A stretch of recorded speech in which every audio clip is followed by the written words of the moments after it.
மதவெறி சக்திகள் மத்தியிலே ஆட்சியிலே உட்கார்ந்து கொண்டு இந்திய நாட்டு நாடாளுமன்றத்தையும் பாராளுமன்ற ஜனநாயகத்தை குழி தோண்டி புதைத்து மதவெறி ஆட்சியை நிலைநிறுத்த முயற்சிக்கிற இந்த நேரத்தில் தந்தை பெரியாரின் கனவுகளை நினைவாக்குகிற வகையில் மதவெறி சக்திகளை முறியடிப்பதே ஒரு மகத்தான கடமையாக நிறைவேற்ற வேண்டியிருக்கிறது என்பதை நான் தெரிவித்துக் கொள்ள விரும்புகிறேன்.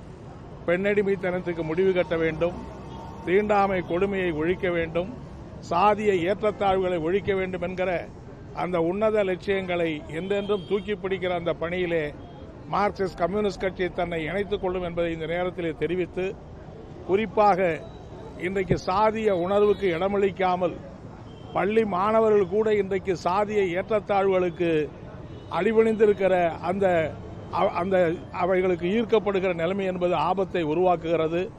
பகுத்தறிவு வழங்கக்கூடிய பள்ளிகள், பல்கலைக்கழகங்கள், கல்லூரிகள் கூட சாதிய அடிப்படையிலே செயல்படக்கூடிய சாதிய உணர்வை வளர்க்கக்கூடிய கருவூலமாக மாறிக்கொண்டிருப்பதை முறியடிக்க வேண்டும்.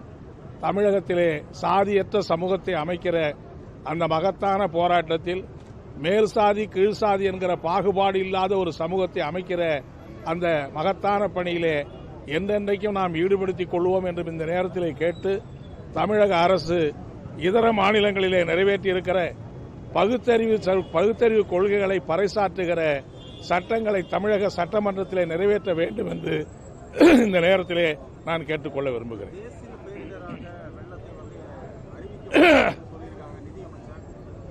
தேசிய பேரிடராக அறிவிக்கிறாங்களா இல்லையாங்கிறதல்ல பிரச்சனை. இதை ஒரு மிக முக்கியமான பாதிப்பாக அரசு ஏற்றுக்கொள்கிறதா இல்லையா என்பதுதான் பிரச்சனை. ஆனால் மத்திய அரசாங்கத்தை பொறுத்தவரையில் இதை ஒரு பெரிய பாதிப்பாகவே அவங்க கருதல. ஆகவே தான் அவங்க ₹1 கூட இன்னும் பணம் கொடுக்க மறுக்கிறாங்க. எனவே முக்கியமாக இன்னைக்கு தமிழகத்தை உலுக்கி கொண்டிருக்கிற, இந்தியாவை மிகப்பெரிய சேதத்தை ஏற்படுத்தியிருக்கிற இந்த சேதத்தை மத்திய அரசு எப்படி பார்க்கிறது என்பதுதான் பிரச்சனை.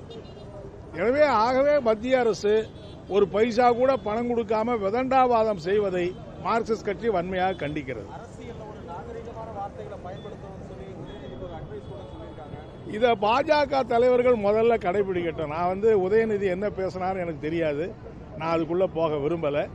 அரசியல்ல நாகரிகமாக கடைபிடிக்க வேண்டும் என்கிற அந்த அணுகுமுறை பாஜக முதல்ல கடைபிடிச்சா நல்லது.